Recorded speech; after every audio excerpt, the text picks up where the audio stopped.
You co-founded Ripple Labs in 2012. We decided we wanted to be an enterprise-focused company. It's interesting, my last two companies were all consumer companies. The technology team was the guts of the company. And then as you sort of go forward, 5% of our company is technology and everybody else is dealing with consumers, which by the way, is exactly what traditional banks are doing. What I like about enterprise is actually the polar opposite.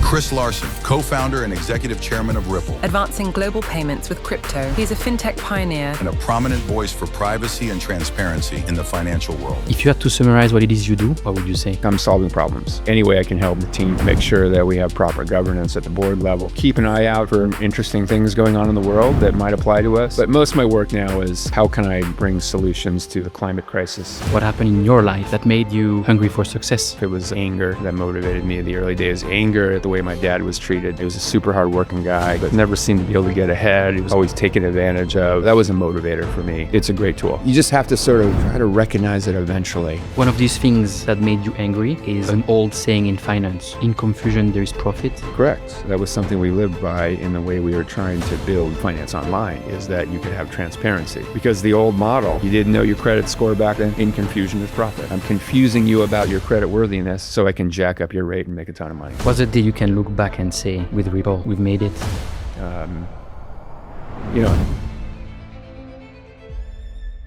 69% of the people who watch this podcast have not subscribed. If you enjoy this show, if it provides value to you in one way, shape, or form, can I please ask you a little favor? Can you click that subscribe button, give this video a like, and leave a comment down below? It helps this show more than you can imagine. My goal is to bring the absolute biggest and brightest people on this channel, and the best way to get there is to have all of us rally together and build the When Shift Happens family. Thank you. This conversation is supported by Jupiter, the most used decentralized trading platform on Solana and the largest DAO in the world. Bitwise Asset Management, the crypto specialist asset manager with more than $10 billion in client assets and more than 30 crypto solutions across ETFs, index funds, alpha strategies, staking, and more. 3.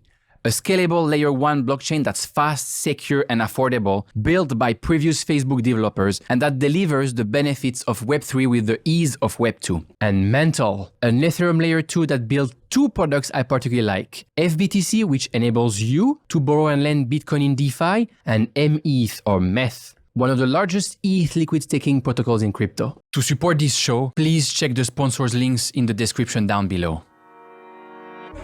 Is this the an official thing here?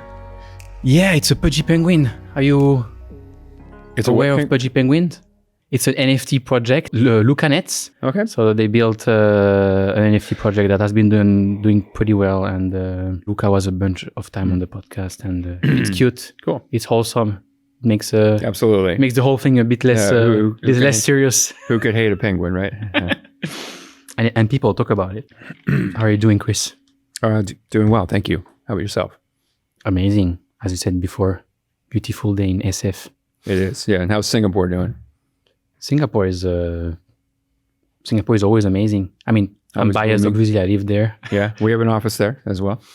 Where is the office? Do you know the address? I mean, and how many folks do we have there now? What's the reason why Asia focus? Well, Singapore, it really became the center of crypto for quite some time. Mm-hmm. We'll have to see if that changes now with the U.S. back in action. But, because the U.S. was so, I don't know if we're started already, but the U.S. was so hostile, it moved, I think, a lot of the really good firms to Singapore and London. So we really like being in Singapore. You go there often? I've been there a few times. I don't travel as much anymore. So that's Brad's job. So he's in a plane all the time. So yeah, I'm too old for that. Yeah, I mean, I guess you've done it enough in the past. I did way too many of those red eyes to New York and then turn around and come right back. Yeah, that's right. Yeah, those are not good for your health. They're not. That's what I'm doing right now. And I can feel... Well, you're young. You can get away with that. I can't get away with that anymore. How long do you think I can last with that? You can go into your 50s. 50s. Yeah. That's the moment you said, hey, I'm done with that. I need to send someone else.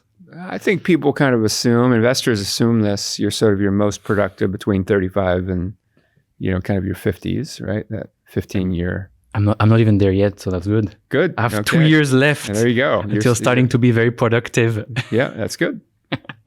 But you got to understand when you reach the end of the line there. Or how did you understand that? Well, for me, as you know, I stepped down from being CEO. Well, I guess that goes back to 16. That was actually more of, I'm good at that early period of a startup when, there's no roadmap, there's no product market fit necessarily yet. A lot of it is, again, there's no trail. It's sort of reality suspension. It's bringing in a team of very independent people, letting them wander in the desert, and hopefully you're going to strike gold somewhere.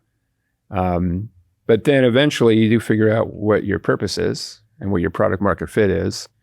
I'm actually not good at that part because that's very much about discipline and measurement and goals and reviews and holding team members account. Very different part of the journey. Some people can do both.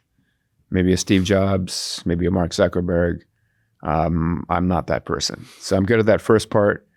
Brad was the person who could take us from there, handing the baton to him when we had that product market fit. And he's phenomenal at that. And then that's building. And so, that's where we are today. So you love the 0 to 1, but not the 1 to 100. I like the completely uncertain part, almost the reality suspension. Look, any new thing, a lot of people in the world will say like, well, if that was a thing, it would exist already. And I guess that's the University of Chicago school of thought, right? There's a dollar bill on the ground and somebody walked by and said, no, it couldn't be, someone would have picked it up by now, right? So it's the same thing. So there's a little bit of, you're out in the wilderness, you're ignoring advice from really smart people, and you're just go forward into the darkness. So I like that part. You like the chaos? Yeah, kind of making order from chaos, hacking a new trail. But again, I think with most people, that's the polar opposite of the other side of that. When you figure out the product market fit, because that's a discipline play. That's an athlete. That's training 10 hours a day and holding yourself accountable and measuring yourself against your competitors. It's very, very different, which to me, I find boring actually. And if it's boring, then you're not going to be good at it. So absolutely. I actually feel the exact same, which is why for me, scaling my business is very hard. Yeah. Very hard. Yeah. Well, you could be the talent side and then have a COO who does the growing side. Those are very different things. If you had to summarize what it is you do and why you do it, what would you say? What I do now, I kind of feel like I'm solving problems. And I've focused on a couple of areas. Obviously, any way I can help Brad and the team on what Ripple is doing day to day. There's only one boss in the room, and that's Brad. So my job is to help him make sure that we have proper governance at the board level, keep an eye out for interesting things going on in the world that might apply to us. It might just be headwinds or tailwinds that all companies are going to be facing. So I love absorbing. I read a lot. I absorb lots of different sources of what's going on in the world. I think that's a good role for me. Sometimes Brad doesn't have the time for that, but I can spend the time on that. But most of my work now is how can I bring solutions to the climate crisis. Actually, I should have done research. Like, what kind of podcaster are you? Are you the one that thinks that climate change is bullshit? Are you one of the ones who believes in it? Should we try to pick a different word? Because I know young men today don't even like the word climate change. They want to talk about it in other ways. So let me know. And I can spin it any way you like, but it is a problem. Mm-hmm. And we've got to solve it. And then things like West Coast cities being broken. As you know, somebody from Singapore, you probably appreciate this. I'm not sure what your experience has been in San Francisco. It is better, but I'm sure if you walked in certain neighborhoods, being from Singapore, you'd be shocked. So, the West Coast cities, we are very free cities, but in recent years, we've sort of, fallen off the cliff a bit. We're picking ourselves back up. Some of the reasonable, pragmatic people are taking the steering wheel, and we're pushing the ultra left, the socialists, putting them to the back row until we can get things righted, and hopefully they'll be constructive passengers and not people that think they can drive when they can't. Dear When Shift Happens family, the following message is probably the single most important thing you should take away from today's podcast. If you're serious about your crypto investing journey, please take some time to learn how to self-custody your assets to make sure that nobody can take your coins away. Ever. If you don't learn how to be your own bank, it is very likely that one day you will lose all your hard-earned crypto. The safest way to hold your crypto is in a cold storage that we also call hardware wallets. Hardware wallets are not complicated and they give you peace of mind. I personally use a hardware wallet called Trezor. It is open source, very easy to use, and the first hardware wallet created ever. As we like to say it in crypto, not your keys, not your coin. You can order your Trezor wallet with a 10% discount by following the link in the description down below and by using the promo code WSH10. And now, back to the episode. I walked in the street in SF. Earlier this month, I was actually staying in Union Square, which is where we should not have stayed. Oh, why is that? I mean, because you get in the street and you're basically walking in the middle of zombies, right?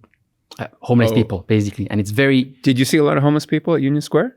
So many. Like there's streets literally, I mean, obviously we don't know where to go, where to not go. Mm-hmm. And so we were with the electric scooters and we were just literally like, at some points we had to stop and walk because there was so many of them that we couldn't even go, right? Yeah. And I was like, what the hell? That's crazy. And for me, it really raised the question directly. I mean, I'm from Switzerland. I live in Singapore. I'm not kind of used to that. Yeah. But at the same time, I come to the US and I realize the energy here is different and that's where shit happens. It's insane, the quality of the people. And now crypto, as you said, like probably everything's going to happen here. I can feel it and I'm going to spend much more time here. But there is such a massive disconnect between, we're here, Silicon Valley, San Francisco. If I take my phone and I look at the phone itself or the 5 apps I use the most, it's all coming from here. Yeah. While at the same time, there's all these people in the street. How is that possible? It's a great question. I mean, it is a little bit a byproduct of trying to have an anything goes society. So the way California had worked in the past, why we were such a magnet, was this is the place I could be anything I wanted to be. And it has incredible opportunity, not to mention the beauty and the weather and everything else about it. And, you know, people from everywhere.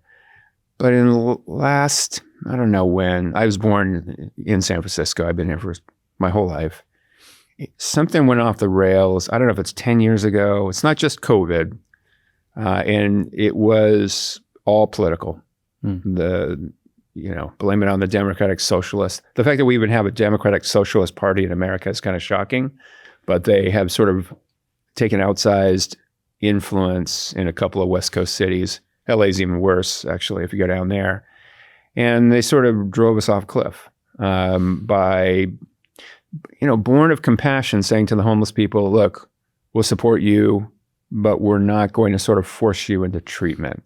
Now, if you look at homelessness is a very complex issue, right?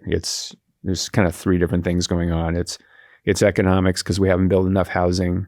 And I would blame the left on that too, because they've built a structure in California that it wants to say no to everything.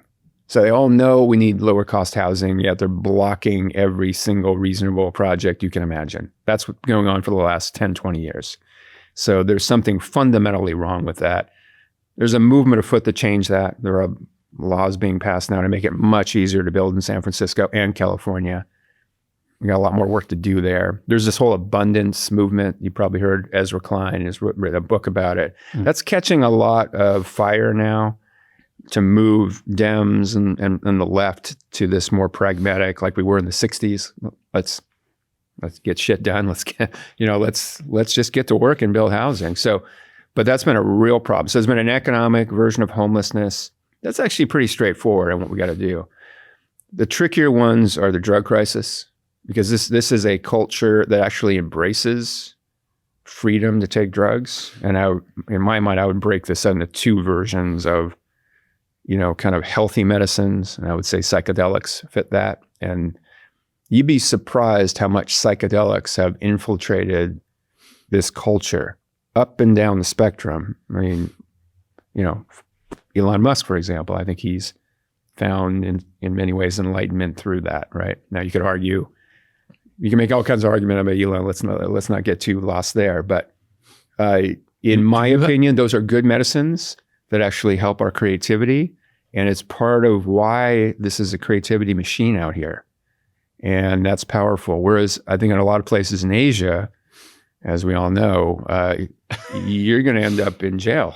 So or expelled. Or expelled. And banned. Yeah. And I get it because you don't want chaos. And I guess it looks like chaos. But again, that's why I break it down. I think psychedelics are generally in the category, especially with a really good guided therapist with psychedelics. I think one of the best medicines that we have in this world today, and are incredibly healthy and lead to more compassion, more empathy, more creativity, get you out of sort of broken tracks that may have made sense when you were 4 or 12 or 20, but don't make sense when you're running a podcast or you're, have more money than you've ever imagined you would have, and you're in a position to do different things. So those are good medicines, and that's like drugs. Flip side, we have some of the most horrible drugs we've ever faced in society. Fentanyl is just a horrible drug. It kills people. And we have lost, we're losing 100,000 Americans every year. That is shocking. Now, it's a little better this year, but this is where the left let us down, because it kind of used the hippie version of freedom to do what you want to do. And it applied it to these horrible drugs that are killing people. And it just kind of almost said, yeah, that person over there in Union Square or wherever in San Francisco who is clearly dying, right? You can clearly look at this person and go, that person is going to die. And you're sort of saying, well, freedom, they have the right to die. So let's just step over them and not force them into help. Now that's bullshit. And that bullshit is going to end. And I think San Franciscans, Californians have realized that has just gone too far. That's performative bullshit freedom. And you're not taking care of your neighbors and your fellow citizens. And that's where tough love comes in. And I've had friends who have gone through this. You intervene and you get them help whether they fucking like it or not. And that's what we got to do on that. And we're coming out of that bullshit period of letting our fellow citizens die from these horrible drugs, which are, by the way, are really cheap, inexpensive, flooding. That's the worst. That's the worst of the worst. And this is where Singapore and Switzerland get it right. Actually, Zurich had a problem here, right? You guys dealt with it. So you got to have some tough love here. And we lost our way on that. And the third area of homelessness is mental health, mental illness. And, this is where California, and again, you could debate this both ways. California, I remember the Francis laws, right? You may have seen the movie, right? Where this actress was institutionalized against her will. Horrible things happened to her. So California long ago passed some rules that said to lock somebody up because of mental illness, force them to get mental health services, that's going to be very hard. We're going to defer to the person's civil rights to make sure there's not abuse there. I get it. That was compassionate. That was, in some ways pro-freedom, but it also went too far, where that this person is suffering and needs mental health services, therapy, drugs, whatever, not psychedelic drugs, but depression drugs, schizophrenia drugs, and we're not intervening there enough either. So it's a very complicated issue, and made hopelessly complicated by the far left that just kind of, they looked for simple answers that sounded good, on a podcast or when you to the media, that they could feel proud about being pro-freedom, and it's had disastrous consequences. So look, society is complicated, and somewhere between what Singapore does to be a successful city, but I would argue something Americans would say isn't free enough, and then something San Francisco had where we went too far. There's some happy medium in a way. Sorry if I went on too long there. Anyway. Probably. For sure. Like, I live in Singapore. I love Singapore, but it's definitely not a free place. That's for sure. But it works, right? Hey, I like the idea. You don't spit your gum on the sidewalk. I love that. I was interviewing another person the other day, and he was basically saying something like he went from believing that everyone is a good person, but if they have the reason to not act well, they will, to thinking everyone is actually a bad person, but they will act well if the incentives are set correctly. That's interesting. And I mean, he's extremely successful, and it's basically because he invested a bunch of money into different projects. He lent some money, but without contracts ever, because he was just like, oh man, I'm just going to help you out, etc. Oh, yeah, that's going to end. And then he said 100% strike rate. People either take the money, or if the startup is successful, say, oh no, it's all theirs, and so on and so forth. I mean, it's not directly linked, but actually, like, it's, do you set clear rules or not, basically? And then, absolutely. There's a common pattern across the very successful people who interview on this podcast. They have something that happened in their life that gave them a chip on the shoulder. What happened in your life that made you hungry for success? Yeah, you're talking about success fueled by anger, I believe, right? It could be, and it's often related to childhood, something you lived at home or saw your parents. Yeah. No, that's for sure. I know that about myself. It was anger that motivated me in the early days. Anger at the way my dad was treated. He was a super hardworking guy, union guy, worked United Airlines, Pan Am as a airline mechanic most of his life. Again, worked super hard, but never seemed to be able to get ahead. He was also always taken advantage of. Having to get loans, because they didn't have a lot of money, and he just felt like he was always being ripped off. So yeah, that was a motivator for me. I had a big chip on my shoulder with Ivy League folks, for example, which wasn't fair. I went to a state school and then I went to, Stanford. So I was, became one of those people, I guess, in a way. So I recognized that wasn't fair, but I also recognized that at the time, it helped me. So if I was somebody starting out and you have some kind of anger, if you can kind of channel it into kind of a mental toughness to get through the really hard things you need to as a entrepreneur, it's a great tool. You just have to sort of try to recognize it eventually. Otherwise, it can get in the way later. Like when you already have success and you're still hanging on to, like, why are you angry? Like, what's going on there, right?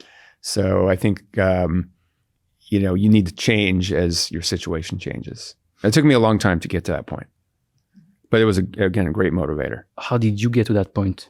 What's the day you realized, oh, this anger is not serving me anymore? I noticed it when, it was my first or second company, I guess my first one. And, you're ready, you're successful. People are looking up to you. People who work for you are looking at you as a role model. And you can't behave that way anymore, right? You can't be blowing up and be angry. It actually is really counterproductive. And then you're not being a good role model. And I kind of guess I saw that in maybe some of the recipients of my anger's eyes or something, So again, it's not like you want to get rid of it. I guess the way I've had it explained is you just don't want them driving the car, right? They should be in the back seat. Be very grateful to all the great work they helped you accomplish. And maybe you need to let them out a little bit to yell out the window, but they ain't driving anymore, right? So I guess that's a mental vision I have about that. One of these things that made you angry is an old saying in finance: in confusion, there is profit. Correct. Yeah, that was something we lived by in the way we were trying to build fintech on, finance online, is that you could have transparency. Because the old model, when you look at those mortgage brokers or the F&A guy over at finance and insurance person in a car dealer. Now, all you folks are too young to remember what it was like buying a car when you were with the dealer. You're negotiating the car. You feel like you got a good deal. And then they usher you into that little room with the finance and insurance guy with all the forms. That's where the profit was. That's where the kill happened. And it was to trick you into, you didn't know your credit score back then. That guy's sitting back there on his computer screen, seeing it and like going, oh, wow, this looks really bad. We're going to have to bump your rate up. Let me see what I can do. And you didn't have the right to look at that. So that was just, in confusion, there's profit. I'm confusing you about your credit worthiness so I can jack up your rate and make a ton of money. And this is something you saw with your dad earlier? Oh, that was definitely that was definitely happening there then for sure. But it got much worse though, sort of that period between transparency of the internet, because now anybody can see their credit score and know where they are. Awesome. But between then and then when these models were made by Fair Isaacs, company just north of here, that got really sophisticated about credit modeling for lenders. There was a very bad gap there where the lenders had a lot of power and a lot of intelligence on data, but you didn't get to see it. That was kind of the worst period. That's probably, after what my dad saw most of. Back in, when he was getting loans, it was more banks, traditional banks, or, sort of these, what did they call them back in the day? Essentially payday lenders, but different form back then. But, when the data tools got really sophisticated, boy, consumers really needed to have that information so that they knew where they stood. And that's kind of the world you have today, which is good. And that's something that you changed with ELoan. We fought the credit score transparency fight. We thought, boy, I guess this goes back in the late 90s or so. We thought, hey, why shouldn't the consumer be able to see their credit score? We were getting access to the credit data as a lender, and we just put it on our website so when you're searching for rates, you could see it. Now, Fair Isaacs got wind of that, and that was a violation of their terms. They actually cut us off for a time, threatened to cut us off. And then we had to actually go to Congress and testify because some of the consumer groups and congressional folks got wind of that and said, yeah, that's patently unfair. Now, what was really interesting was Fair Isaacs eventually saw that was a huge business line, showing consumers their credit scores. They started a product. I think they were pretty happy with the money they were making on it. And then eventually now it's pretty common that you can get access to that. It was a good fight. We liked it. It was also good for the organization because it was us living our values of being radically pro-consumer. It was at ELoan. And our employees were proud of that. We were proud of that. I think it was good for our branding. So I think there's a lot of things as a business you can do that, really strengthen your internal core values, your mission. And I've talked about this before, but 3 types of employees: missionaries, mercenaries, and misfits. You always want the missionaries, and they love when you can do demonstrations of your core values like that. The mercenaries, those that make money. The misfits, they can go either way. So, again, those things I think are really healthy for a company to be taking on those fights. We took on another one around privacy later, and that was also really good for our core values, our culture. So you started ELoan in 1997, and then 1999 you IPO'd? Yeah, we actually started ELoan going back to, 93. And then we were sort of in Palo Alto around the time the internet started going. This is when a Google search on Yahoo, which was housed at Stanford down the street, took like an hour. It was crazy. But we then kind of switched everything online in 96. We were able to get our first VC money in 97.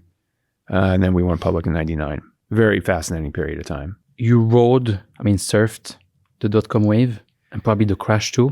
We did. What's the craziest memory you have from riding up and down the dot-com wave? Well, going public was quite an experience. Absolutely exhausting. You're just traveling all over the country, sometimes multiple cities. You're actually flying to take advantage of the time change so you get more, meetings in there. You're just completely exhausted. Sounds glamorous going public. I would caution people to, it's a fundraising, thing. Could be a branding thing, was back then. But you should think about that very hard. I think in this environment, I'm pretty skeptical about why that's a good thing for a company. Frankly, being a private company with a really good board, man, that's good. That's the reason why we have these startups that are worth so much more. These private companies are worth so much more than before because they don't want to go public, right? Yeah, I think so. Something changed with going public. And maybe it will change under this administration, but it got very bureaucratic. And after I think the financial crisis got loaded with so much bureaucracy and nonsense and costs. And then you got the short sellers who are always looking to kill you. And in this misinformation environment, make shit up so that the stock goes down. So you're going to be fighting that all the time. Why do you want that? So boy, I think thinking long and hard about going public these days. Sad to say, because it's kind of a wonderful thing when any citizen can get involved with, kind of a new technology. That's pretty cool. I would argue that with crypto, you go public directly. You launch your token and you have all these people who are longing or shorting, right? So it's this, but on steroid and much earlier. Well, it's interesting, although I think you got to be really careful that you are not creating an ICO, right? An initial coin offering, which is a security. And as you know, this industry has been in so much muck over this whole argument about what it is. We went through a brutal 5-year period on that, we think very unfairly, and that's come to an end. We won. But entrepreneurs need to be really careful about that, right? So if you're raising money, look to the VC route early on, right? I think that's kind of the way our system is designed to go.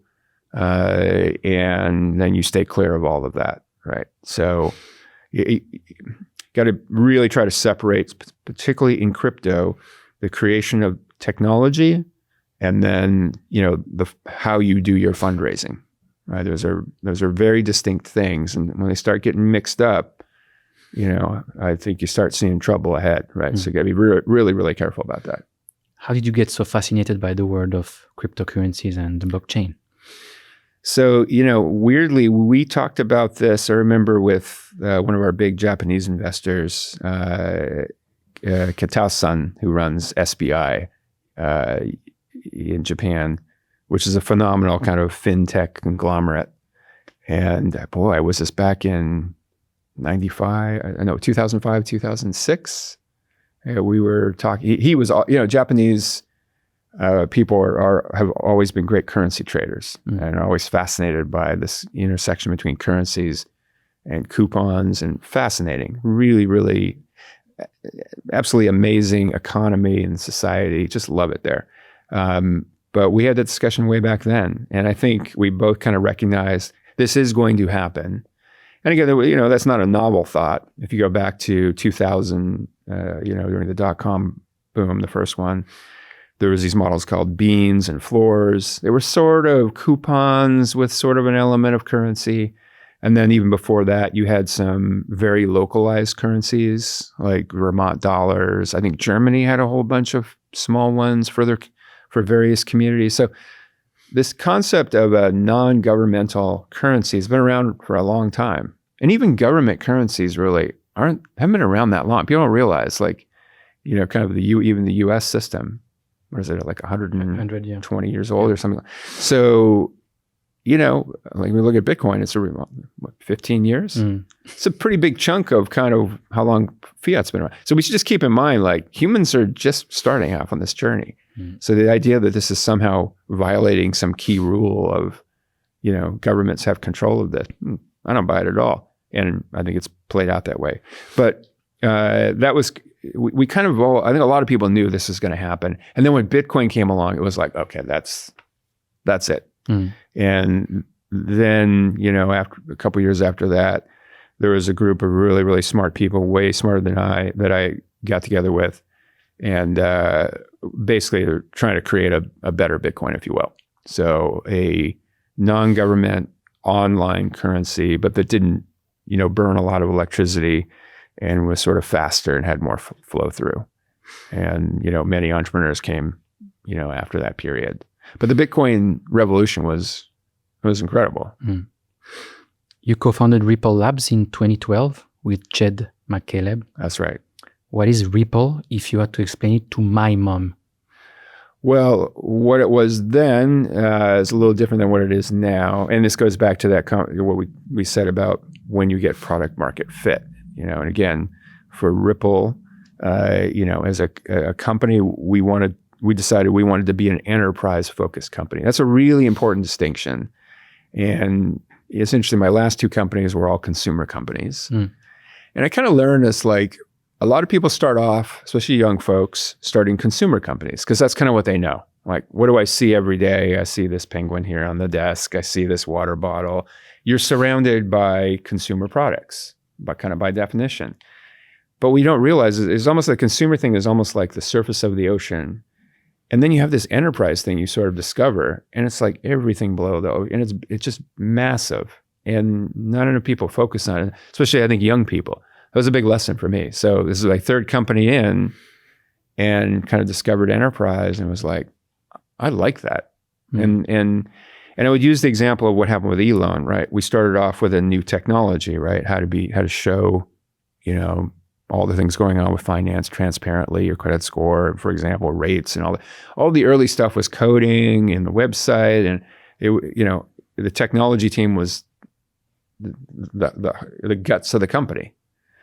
And then as you sort of go forward, you become more like a marketer to consumers. And then you got to have this army of customer support folks for all these consumers. And then you turn around one day with ELoan, it was like, 5% of our company is technology and everybody else is dealing with consumers, which, by the way, is exactly what traditional banks are doing. So you start replicating all the stuff that already is out there, and you're doing less and less about what's new. And what I like about enterprise is like it's actually the polar opposite. You're serving these banks, financial institutions, anybody trying to move money, payments, that they've already built all that other stuff. And now they're interested in this new thing, this new kryptonite thing that they want to put into their engine. So we can focus on that kryptonite thing and give that to them without replicating all the stuff that they already have. I like that.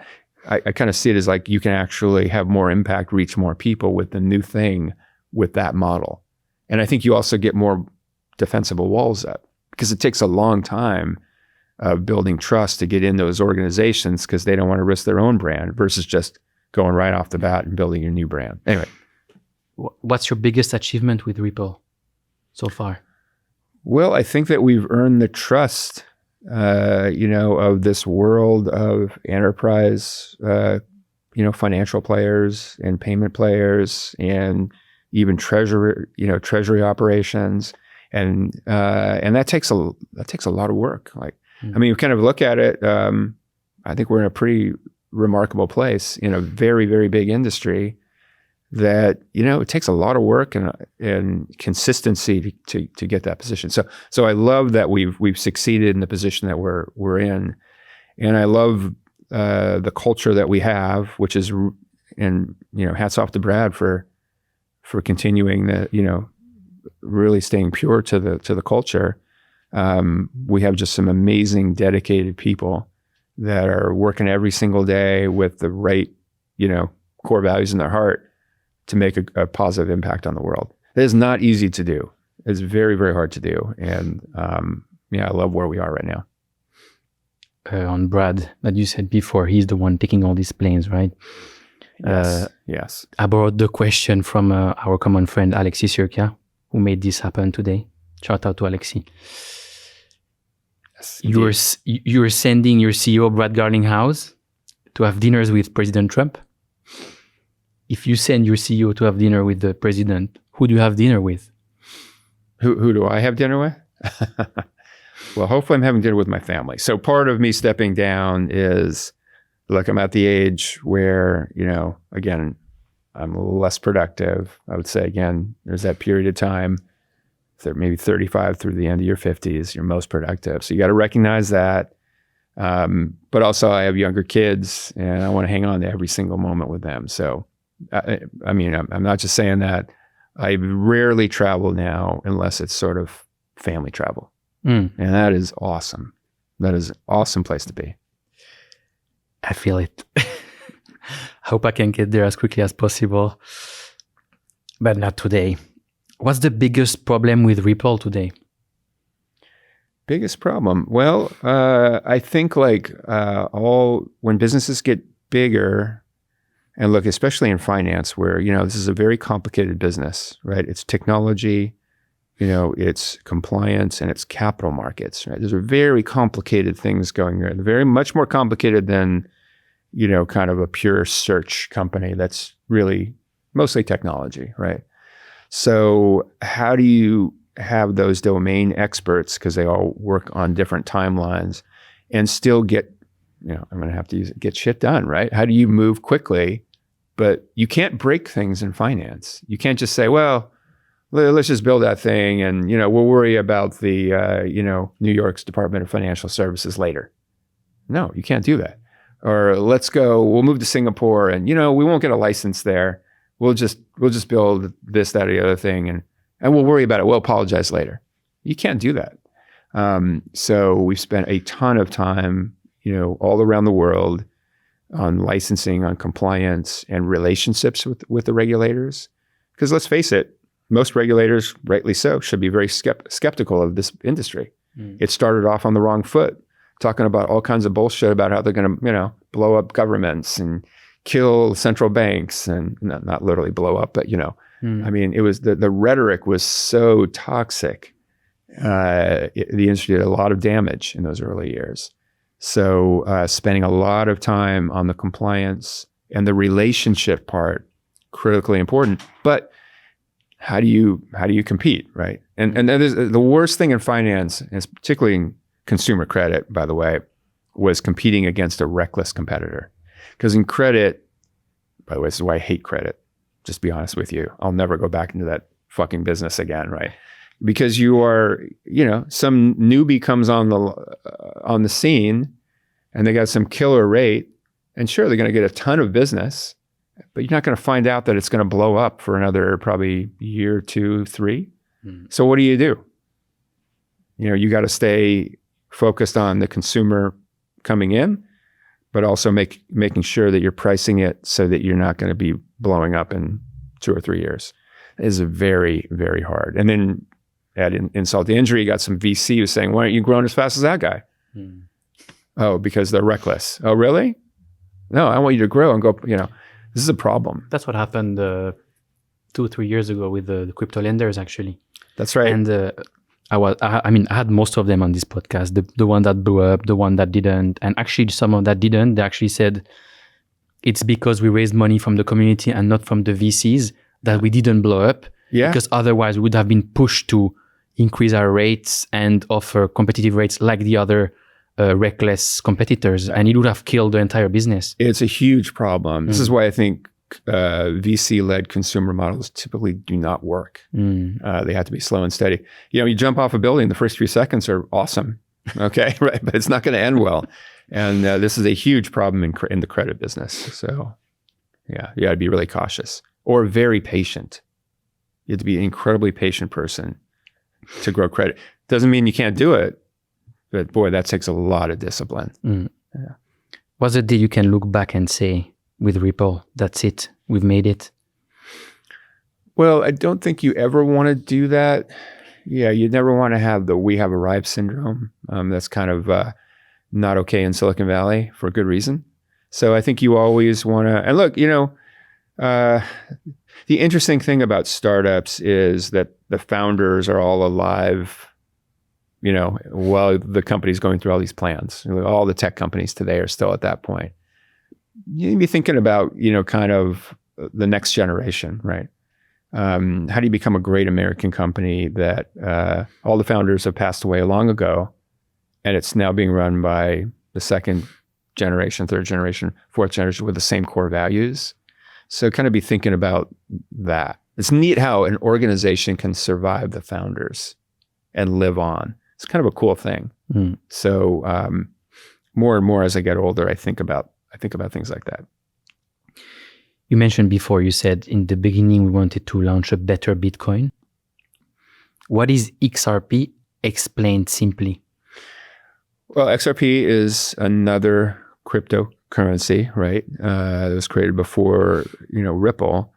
But, the key things that we think about, put all of the applications that are being built on crypto, put aside all the ideas about it being used for payments. What are these things? They're kind of a new financial product. I think that's, in my view, supplements the world of many, many other financial products. they're an additive, right? They're a lubricant to the world economy.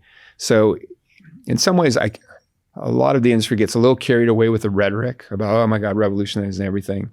I mean, I get it. That's kind of, it can be a rallying cry. But, we have this very complex world dominated by all these fiat currencies from countries. And along comes this cryptocurrency that doesn't belong to any country, that's really, in a way, low level and simple. What I mean by that is it's not carrying all the muck of the country, right? Any country's currency, it isn't just, how much are they printing, or how much are they destroying, or what are their interest rates, but it's all the values of that country, the restrictions, the capital controls, you name it. Every country has its own set. So that dollar or the RMB or the yen or the euro, it carries all that muck along. Not just muck, good stuff and bad stuff, but it's very heavy. And the beauty of crypto is very simple. And it doesn't inflate, and it's straightforward, and anybody on the planet can kind of figure it out. And there's all the open source stuff of what's going on. And, there aren't all the kind of societal values going with it. That is very cool. It's more in line with kind of internet protocol, which, internet protocol is very low level and simple. That doesn't mean stuff building on top of it won't be complex. Facebook and Google and AI is super complex, but the fundamentals are very low level. And that's really good for the world. And that's what makes it unique. So I think that's why it makes it a very useful technology. And at the same time, as an asset, just the notion that it's a store of value is a revolution enough, right? A lot of people are like, well, what is it used for? Like, okay, that's enough, right? The notion of something that can transmit value but not inflate in this world, that is a unique thing. So whenever people say, well, what's that currency thing? What's it good for? It's like, are you kidding me? Just it's the fact that the world is valuing it anyway, we already know that these things are fundamentally valuable and will be a growing part of the world economy. That's a good thing. You said it's simple. So it's simple to launch a currency. There's tons launched every day now. But what's hard is for it to keep value through time. And even if we look at normal non-cryptocurrencies, I think the average is about 27 years lifespan. Of an average currency. Of an average normal currency is about 27 years. 100, the US dollar is 100 plus years, right? But in crypto, it's more like 27 days than 27 years. But you guys with XRP, you've been here for more than 10 years. It's the third largest cryptocurrency by market cap behind Bitcoin and Ethereum, if we exclude Tether. And one of the main reasons behind the longevity and the strength is the community. How do you build what is arguably the strongest crypto community of all time? Well, we started pretty early. XRP got going even before Ethereum. So I think that's one thing. I also think just like a successful fiat currency, if you look at the Swiss central bank, for example, or the Singaporean central bank, I like those models because they're not, US dollar or euro, and they're fairly small countries, yet they're phenomenally successful currencies. Kind of why is that, right? I think there is trust in those countries' sort of rule of law and the way they've organized their societies, which might be equivalent to the way a successful cryptocurrency, the way its code started and sort of has been maintained and works. I think there's also a conservatism that's built into both Switzerland and Singapore. Another reason why they're successful currencies. Currency should be very stable and not changing a lot, right? Compare that to any unsuccessful fiat currencies where the economies are going through all kinds of crazy stuff and changing all the time. Let's try this, let's try that. I won't name any names not to insult any countries, but I think, we can think of plenty of examples like that. And I think the same thing applies to crypto. The crypto projects, they're, let's burn half of this and let's change this and let's go in this direction. We're going to do an airdrop there. We're going to do, it's chaotic. It's like the opposite of what any currency in the world kind of strives to be successful at. So a fundamental conservatism. By the way, I'd point to Bitcoin, incredibly conservative community, incredibly conservative. I think that served them well. You know, you could argue all kinds of things should be improved there, but the fundamental is a conservatism, and I think that's really important. So, and again, the longevity, you know, the longer a group has stayed in sort of the top tier, that gets kind of a head of steam, especially when you have this crazy thing where, you know, how many currencies are there today? Cryptos? Like, Probably millions. I mean, it's ridiculous, right? But it's becoming less and less relevant, right? Sure, you can easily start it, but it means nothing anymore because it's that kind of consistency, the track record, the trust, the community, and the XRP community is amazing. I mean, incredible. And, you know, boy, you know, they stood through the project through thick and thin, and just like the Bitcoin folks, they stood through it through thick and thin. Ethereum kind of going through a little bit of challenge there. Is that going to be the case with the Ethereum community? We'll see. But that's super important. So the community is super, super important. And I think everybody who is involved in the XRP project is incredibly grateful. There's a lot of project launching, a lot of currency launching. Most of them are not relevant, but one of them interested you last year. You led an investment in a company called ELoan Network. Why? Well, I really like the founders, obviously, and as you know, we have a long relationship. I like backing smart folks, and especially who are going into different areas, because again, as we talked about, kind of the early days of a startup, that almost reality suspension period is pretty fun. So yeah, great people to back. Early days of a project, sometimes it's all about the people, and I think that serves you pretty well if that's what you look for. And then they have to get lucky. You believe in luck? I think any entrepreneur who doesn't attribute their success to a lot of luck is lying or being arrogant. So now that said, though, I always think like Silicon Valley, you know, there's a saying like, oh, they get hit by the lucky truck, right? They were at this, you know, NVIDIA when it first started. Now they're, you know, insanely wealthy. Sure, you can say they got hit by the lucky truck, but if you're not standing in the street for a long time, you ain't going to get hit by the lucky truck. If you're sitting on the sidewalk, you ain't going to get hit by it. So a lot of it is like staying in there through thick and thin, and eventually you'll get hit. Yeah. And you have to go in the middle of the road and take the risks. Be standing right there and let it plow you over. Yeah, that's right. Amazing. Thank you so much, Chris, for doing that. That's Thank a you. fascinating conversation. Thank you. It was really great to meet you.